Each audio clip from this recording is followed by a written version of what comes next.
फैसले के बाद हिंदुओं ने श्री कृष्ण जन्म स्थान पर मिठाई बांटी। शाही ईदगाह केस में मुस्लिम पक्ष की याचिका हाई कोर्ट में खारिज। अगली सुनवाई 12 अगस्त को। मथुरा में श्री कृष्ण जन्मभूमि शाही ईदगाह विवाद मामले में हाई कोर्ट ने मुस्लिम पक्ष की याचिका खारिज कर दी है। गुरुवार को इलाहाबाद हाई कोर्ट ने यह फैसला सुनाया। हाई कोर्ट ने कहा कि हिंदू पक्ष की ओर से दायर 18 याचिकाएं एक साथ सुनी जाएंगी। पक्ष में फैसला आने पर हिंदूवादी नेताओं ने मथुरा में जश्न मनाया। जन्मस्थान ने मेन गेट पर एक दूसरे को मिठाई खिलाई। जन्मस्थान के मेन गेट पर एक दूसरे को मिठाई खिलाई। सुबह भी हिंदूवादी नेता यहां पहुंचे थे। मुख्य गेट पर पहुंचकर भगवान श्री कृष्ण की जय जयकार की थी।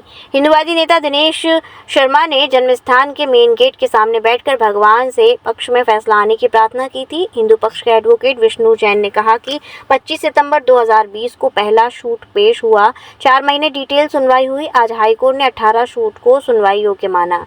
अब इस केस में ट्रायल होगा। हम लोगों को मौका मिलेगा कि सबूत पेश करें। अगली सुनवाई 12 अगस्त को होगी। एडवोकेट कमीशन सर्वे के इलाहाबाद हाईकोर्ट के आदेश पर सुप्रीम कोर्ट ने रोक लगाई है। बहुत जल्द हम सुप्रीम कोर्ट जाएंगे, स्टे बहाल करने और एडवोकेट कमीशन सर्वे की मांग करेंगे। हिंदू पक्ष की ओर से यह दावा करते हुए याचिका डाली गई थी कि शाही ईदगाह का 2.5 एकड़ का एरिया मस्जिद नहीं है, वह भगवान कृष्ण का गर्भगृह है। मंदिर की जमीन पर मस्जिद बनाई गई है। वहीं मुस्लिम पक्ष ने दलील दी थी कि 1968 में हुए समझौते के तहत मस्जिद के लिए जगह दी गई थी। 60 साल बाद समझौते को गलत बताना ठीक नहीं। हिंदू पक्ष की याचिकाएं सुनवाई लायक नहीं हैं। हालांकि हाईकोर्ट ने दोनों पक्षों की बहस सुनने के बाद मुस्लिम पक्ष की इस दलील को स्वीकार नहीं किया। अब हिंदू पक्ष की 18 याचिकाओं की एक साथ सुनवाई होगी। ज्यादातर याचिकाओं का नेचर यानी प्रकृति एक जैसी ही है। माननीय न्यायालय हाईकोर्ट द्वारा हिंदुओं के पक्ष में एक बहुत बड़ा फैसला आया है। माननीय न्यायालय ने मुस्लिम पक्ष को बहुत बड़ा झटका दिया है। मुस्लिम पक्ष ने कहा था कि भगवान श्री कृष्ण जन्म मंदिर से मस्जिद को हटाने वाले केस चलने योग्य नहीं है, लेकिन माननीय न्यायालय ने स्वीकार कर लिया है कि ये सभी मुकदमे चलने योग्य हैं, क्योंकि यहाँ पर भगवान श्री कृष्ण का जन्म हुआ था और इस जमीन पर 1947 से पहले भी मुकदमे चले थे। बनारस से राजा पटनीमल ने इस जमीन पर केस लड़ा था। इसलिए माननीय न्यायालय ने काशी के मुकदमे को आधार बनाते हुए और राजा पटनीमल के मुकदमे को क्या उम्मीद है आगे आपको? हमें ये उम्मीद है अब अयोध्या की तरह मथुरा में भी भगवान श्री कृष्ण का भव्य मंदिर बनेगा। यह पहली सीढ़ी हिंदुओं की पार हो गई है। अब आने वाले समय में आगे मुकदमे में भी हिंदुओं की जीत होगी। मैं यही कहूँगी कि ये सभी ब्रजवासियों की और सारे सनातन धर्म की जो विजय हुई है उसी खुशी में हो रही है। और जो और दूसरी जो जाति के लोग हैं जिन्होंने हमारे विपक्ष के लिए जो वो डाला था सवाल कि हमारा जो केस है वो लड़ने योग्य नहीं है, उसके लिए अब हमारी सरकार ने जो हाईकोर्ट की तरफ से एक वो पास कर दिया है।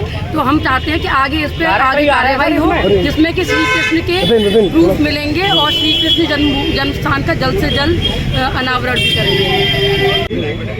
आज मिठाई इस उपलक्ष्य में बांट रहे हैं जो हाई कोर्ट से हमारा श्री कृष्ण जन्मभूमि के पक्ष में फैसला आया है, हम ब्रजवासियों के पक्ष में फैसला आया है, उसकी खुशी में हम लोग ये मिठाई वितरित कर रहे हैं। हम लोगों ने बहुत समय से इसी मंदिर को लेकर के जो कार्यरत थे, इसमें जो संघर्ष कर रहे थे, आज ठाकुर जी की कृपा से हाई कोर्ट ने इसमें सुनवाई करके और हम लोगों के मन की बात को समझते हुए, ठाकुर जी की इच्छा को समझते हुए, और उन्होंने आज हम सब सनातनियों के धर्म पक्ष में जो फैसला किया है, बड़ी हम लोगों को खुशी हो रही है और खुशी में ही हम लोग सब प्रसाद वितरण कर रहे हैं। लंबी प्रतीक्षा के बाद जो आदेश माननीय उच्च न्यायालय इलाहाबाद की कोर्ट ने रिजर्व कर लिया था, आज वो बताया गया है, आदेश प्रोनाउंस हुआ है।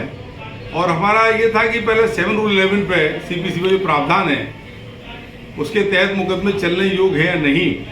माननीय न्यायालय द्वारा यह आदेश दिया गया कि ये मुकदमे चलने योग्य है, चलाए जाने चाहिए। तो इस आदेश का भी हम अवलोकन कर रहे हैं और इस आदेश के पश्चात हम लोग माननीय उच्चतम न्यायालय में सुप्रीम कोर्ट में अपना पक्ष रखने के लिए वहाँ उपस्थित रहेंगे, हाजिर होंगे, अपील करेंगे। इरफान नाम है मेरा। इरफान बताइए इलाहाबाद उच्च न्यायालय द्वारा एक फैसला दिया है जो मुस्लिम पक्ष में खिलाफ दिया है, क्या कुछ कहेंगे इसको लेकर? ये मुस्लिम पक्ष के जो खिलाफ दिया है, हम इसके खिलाफ जो है ना विरोध में जो है अपील करेंगे और आगे कार्रवाई करेंगे, इसके खिलाफ में विरोध में करेंगे।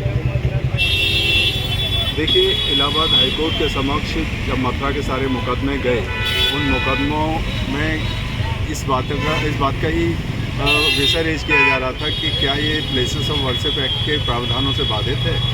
7/11 की उस एप्लीकेशन पर सुनवाई जारी थी। जस्टिस मयंक जैन की कोर्ट में सारे मुकदमों को क्लब करके उस पर हियरिंग की गई। मैंने जो सर्वप्रथम मुकदमा दाखिल किया था 950/2020, जैसे वहाँ पर नया नंबर 13/2023 दिया गया। उस मुकदमे में भी जब मुझे आर्गूमेंट करने का मौका मिला, मैंने इलाहाबाद हाईकोर्ट में इसमें पक्ष रखा और हमने बड़ा स्पष्ट किया कि ये मसला किसी भी दृष्टि से प्लेसेस ऑफ वर्शिप एक्ट के किसी प्रावधान से बाधित नहीं है।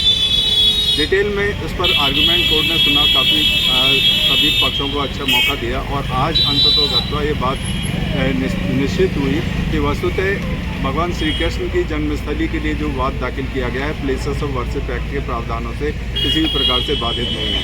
तो वो जो जिस तरीके से इन मुकदमों के ट्रायल को केवल इस आधार पर रोके हुए थे, वो अब उस बाधा से कहीं ना कहीं बाहर निकल चुके और मुकदमे का ट्रायल होकर जल्दी ही इस विषय पर न्यायालय अपना अभिमत लेंगे कि वस्तुतः जहाँ भगवान श्री कृष्ण के जन्म स्थान के ऊपर एक स्ट्रक्चर खड़ा हुआ है वो वहाँ से रिमूव हो और उस जगह पर उन भगवान कृष्ण की प्रतिष्ठापना पुनः हो सके। ये कार्य जल्दी ही शीघ्र पूर्ण होगा।